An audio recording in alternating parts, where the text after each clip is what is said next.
आपको गवर्नमेंट की तरफ से लाइफ टाइम आपको गारंटीड पेंशन मिलना शुरू हो जाती है।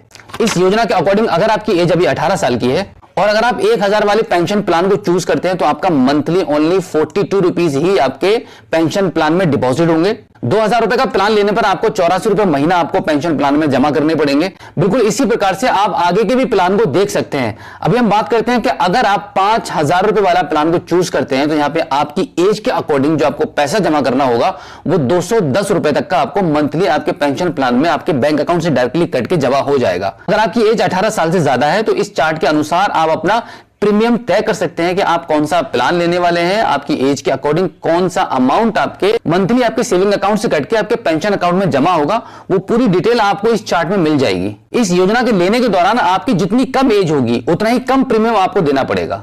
अब यहां पर इस योजना का सबसे बड़ा बेनिफिट मैं आपको यह भी बता दूंगी कि सरकार की तरफ से इस योजना का चलाने का जो मोटिव है, जो मकसद है, वो ये है कि मध्यम वर्ग के लोगों को आर्थिक सहायता करना। बाई चांस अगर जिसने भी इस योजना को लिया हुआ होता है, अगर उसकी 60 साल से पहले डेथ हो जाती है, सरकार की तरफ से 8.5 लाख रुपए की आर्थिक मदद की जाएगी। यानी कि आपकी इस योजना में जो भी पैसा है वो आपके नॉमिनी को 8.5 लाख रुपया पूरा अमाउंट दे दिया जाएगा। तो अभी आप अच्छे से समझ गए होंगे इस योजना के चार्ट के बारे में। अभी हम आगे जानते हैं इसके बेनिफिट्स कैसे कैसे आपको मिलेंगे। अगर आप इस योजना के चार्ट को कंप्लीटली आपके मोबाइल फोन पर देखना चाहते हैं तो गूगल पर टाइप कीजिए APY और वहां से आपको इसका चार्ट मिल जाएगा।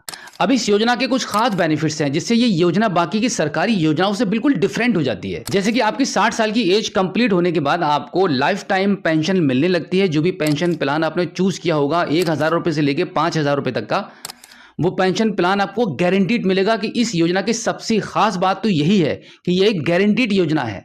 और अगर पेंशन होल्डर की 60 साल के बाद डेथ हो जाती है तो इस केस में पति या पत्नी को इसका बेनिफिट कंटिन्यू मिलता रहेगा। और अगर पति और पत्नी दोनों की डेथ हो जाती है तो इस केस में इस योजना का पूरा पैसा, जो कि आपको बताया था, अगर 5000 रुपए का आपका प्लान रहेगा तो पूरा 8.5 लाख रुपए का अमाउंट सरकार की तरफ से नॉमिनी को दे दिया जाएगा। और अगर पेंशन होल्डर की 60 साल से पहले मृत्यु हो जाती है तो इस केस में पति या पत्नी इस योजना को अपने नाम पर ट्रांसफर करवाकर कंटिन्यू रख सकते हैं। और फिर उनकी 60 साल की